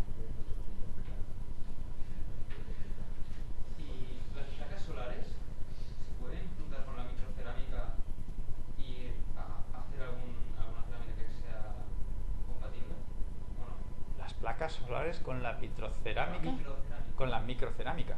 Sí. Si hay alguna aplicación. No te entiendo la pregunta. No era por saber si con micro, porque has dicho antes que con el desarrollo de microcerámicas en las baterías de sodio. Sí. Pueden No, a ver, la batería en un sistema de generación de electricidad Tú tendrás tus placas solares que generarán la luz y tu batería para almacenarla. Porque la luz o la consumes en el momento o la tienes que almacenar o se pierde. Entonces, si tú quieres guardarla para después irla utilizando, las baterías, con la tecnología que sea. La cerámica era, lo que decía él, era el transporte de iones. Entonces, lo que deja es pasar solamente el ion que tú quieres que llegue al otro lado, para que después se produzca la conducción. Entonces, la cerámica es como una placa que te deja pasar, ¿no? Estas placas Es un electrolito sodio, es un conductor de iones. O sea, que no son las baterías, no son en estado sólido hoy en día. Las de los coches son todavía con... ¿Esto es sólido o es...? No, las baterías de ion litio son, imaginaros un film que se mete en una máquina como en una bobina, con una bobina de un film de aluminio, por ejemplo, para hacer el cátodo. No, el cátodo no, el ánodo. Esa máquina tiene un dispensador que es o por spray o por una cortina que deja colar, deja pasar o deposita el grafito. Pasa por un secador, el solvente que contenía ese grafito se evapora y al final hay otra bobina que lo recoge y tienes ese film. Con el cátodo haces lo mismo, pero depositas el otro material. Y en una tercera máquina ensamblas las tres cosas. La membrana, el separador y los dos electrodos, el cátodo y el ánodo. Y cuando los vas a unir, dispensas un gel que es el electrolito líquido. Por eso son líquidas. Y la membrana en este caso es el cerámico, el material cerámico que tú decías que te permite recargar la batería. Porque tienes la carga en un lado o en el otro. En las de estado sólido, en el dibujo, no se veía la membrana porque ya no existe ese separador. El propio separador es el propio electrolito. Como es sólido, no deja de ser pues como si tuvieras un azulejo. Dices, por ahí no pasa nada. Pasan los iones de litio porque en su estructura cristalina está el litio y hay unas vacantes y el litio es capaz, como es un ion tan pequeño, es capaz de moverse dentro de esa estructura cristalina. Es lo mismo que hacemos para las pilas de combustible de óxidos sólidos o para las sondas lambda. Conduce oxígeno y yo mido la concentración de oxígeno en los gases de escape. ¿Cómo? Porque soy capaz de mover el oxígeno desde la atmósfera de referencia a la atmósfera de los gases de escape. Eso me genera una tensión o una corriente que soy capaz de medirla. Pero es dentro de la propia estructura cristalina la que es capaz de moverse ese ion. Sí.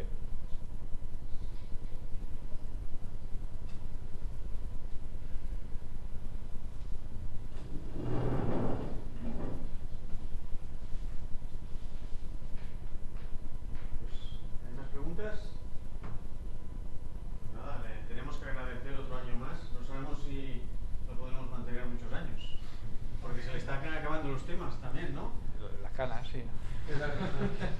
No, pero... No. A ver, cada año variamos un poco. El año pasado fue solamente electricidad y este año ha sido un buen complemento. Esto del hidrógeno, aunque yo creo que, bueno, hay que darle tiempo. Ya veremos el año que viene de qué se puede hablar. También te podemos dar fiesta un año, ¿eh? No hay obligación. No. Pero se agradece. Eres tú el que llamas, ¿eh? Sí. Se agradece. Pues si no hay ninguna pregunta más, le damos un aplauso, ¿no?